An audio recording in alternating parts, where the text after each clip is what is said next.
On this episode of Street Rat Garage, we buy the Vice Grip Garage ramp truck and immediately run into problems.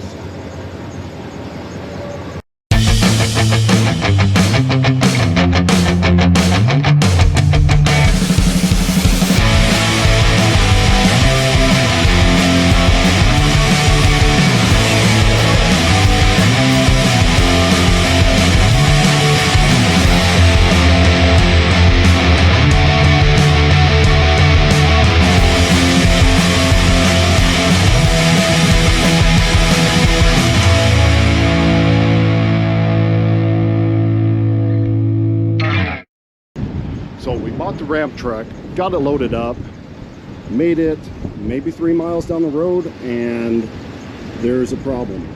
It is way too heavy for this trailer. This is, I don't know how heavy this trailer is, but this truck is way heavier than that. It's a lot heavier than it looks. And I cannot go above 35 miles an hour. So I'm stuck all the way down here in Tennessee, and we're gonna have to find a place to put this thing. To make things even worse, there is a tornado watch, and it's only 10 o'clock. It's only 10 o'clock, and the skies are getting very ominous. And it's starting to rain.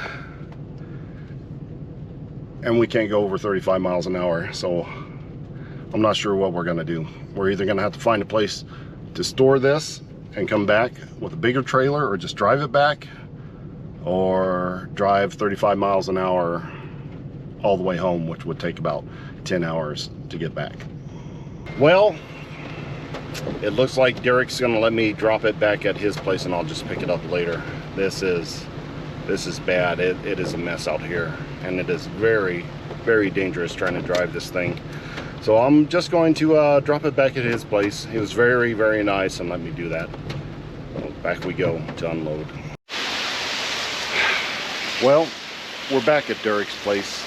I guess we're gonna unload this and figure out a way to get it back. I think we're just gonna go ahead and drive it back. I'm gonna look it over real quick, see what all it needs to make it a little more safe. I think it will make it back on its own, but it's like 5 hours, and I don't want to be stuck along the side of the interstate, and it's still winter time. And look, the weather sucks. So I'm gonna unload this real quick, and I'll do a quick walk around, and then we will figure out a plan to get this back. All right, see, I have this big rear end under it because Derek was going to swap it over to a dually rear end, and these tires here, so that was what, probably 500 more pounds, and it was all on the back of the truck right here, giving me even more weight. Plus all this extra was hanging off the bed, off the back of the truck, off the back of the trailer. So anyway, this is it. You can hear it's got a squeaky belt there, so we're gonna have to address that if we come back and drive it up. That's an alternator belt, power steering belt. Tires are good. Everything else is good on the truck. It's been sitting here runs just fine. So I think we're safe to drive this back about 5 hours. I don't know if the defrost or anything works. There's a B&M ratchet shifter that was in it. Not getting anything on the heater, so we don't have any heat, so we're fogging up the windows. But I'm going to shut this down and get out of here. I'm going to head back up to Indy, so we'll get this thing back up, and next time you see me, I'll hopefully be back down here again trying to load this thing. Okay, so back home again after that fiasco. I know I said next time you see me I'll be back at the truck, but I'm not, because I have to figure out a way to go back down there and get the truck. I'll be doing this by myself, so I need to come up with a plan. So plan number one is we can take Goose here. Goose, of course, is the Roadkill Maverick from, I can't remember what episode, but we could take him down there, just drive 5 hours and load him on the back of the ramp truck and bring everything back. Now the problem with that is Goose has never been on a road trip that long. Matter of fact, he's never been on a road trip at all, at least with me. And he's broken down at least 5 times on short, just around town trips.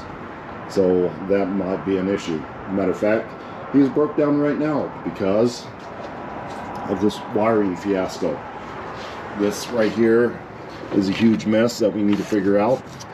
The temperature gauge is not working and is just sort of wire tied.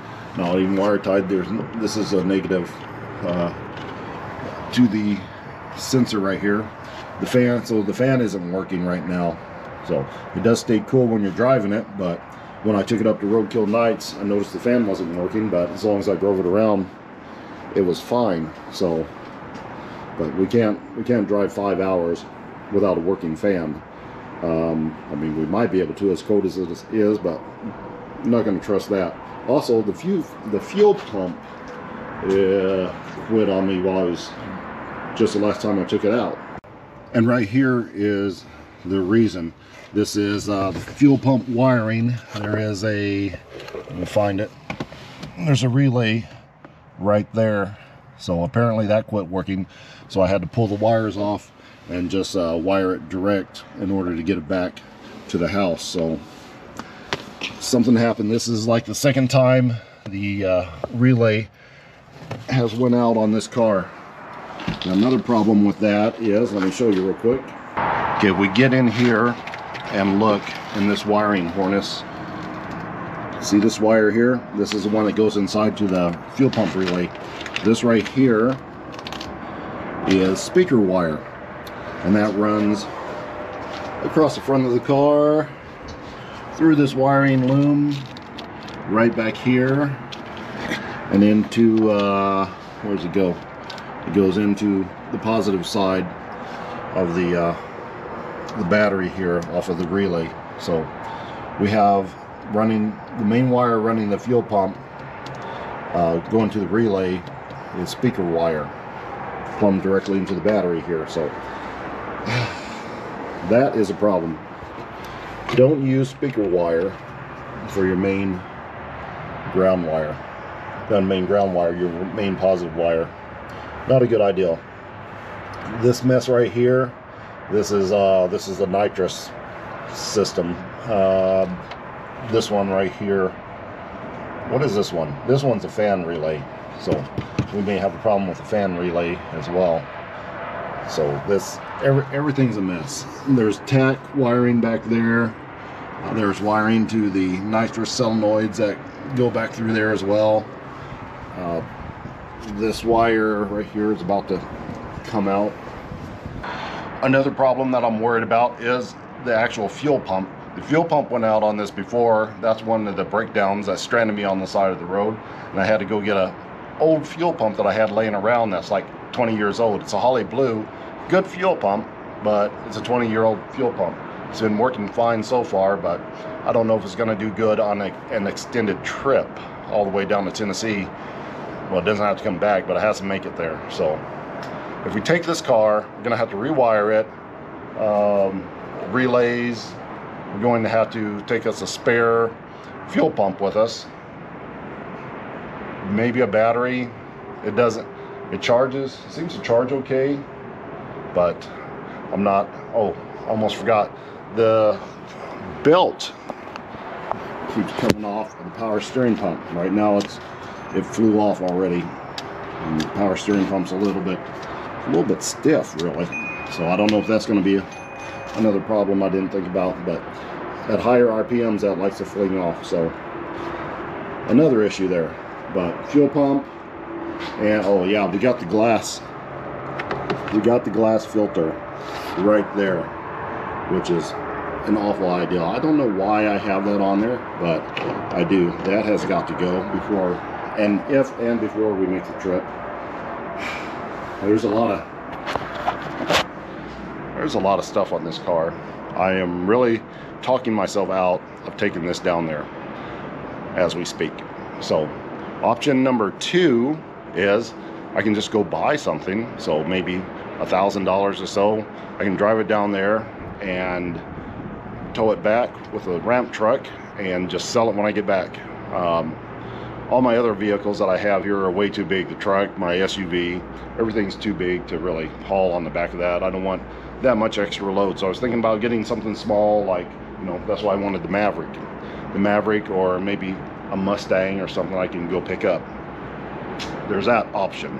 Option number 3 is, if you've heard of the Turo app, that's an app where people rent their personal vehicles to you through an app, and you can rent one for like something small for like 35 or 40 bucks a day. So I can just rent somebody's car, drive it down to Tennessee, throw it on the back of my ramp truck, and come back. Hopefully it doesn't fall off, but that's why you get the good insurance, just in case. That probably is the smartest option, because I'll probably keep it for, I mean, I can make it down there and back in like 12 hours. So one day, 35, 40 bucks, 50 bucks if I get something a little bit better. And it has insurance, all that good stuff, a reliable vehicle. Of course, that wouldn't be as much fun. So it's either take a chance on Goose, buy another vehicle, or rent somebody's vehicle on Turo and hope it doesn't fall off the back of the ramp truck. So I have some thinking to do. So fix it. I don't know. I'm gonna fix this anyway. There's gonna be a video. I'll make a separate video on me fixing up this car again, or like the 3rd or 4th time. We'll get this fixed, then we'll decide. I have a couple people that I'm talking to on Facebook Marketplace, see if we can't get another car. If nothing good comes along and I'm still uncomfortable driving this, then we'll just go ahead and rent one. So that's going to be the deal. So this is a short video this time. There'll be a video on this one, we'll fix it up, and then I'm going to make one more video going down there and getting the ramp truck and bringing it back, and then we'll do a proper walk around on the truck and decide what we're going to do with the ramp truck. So that's going to wrap it up for this short episode of Street Rat Garage. Until next time.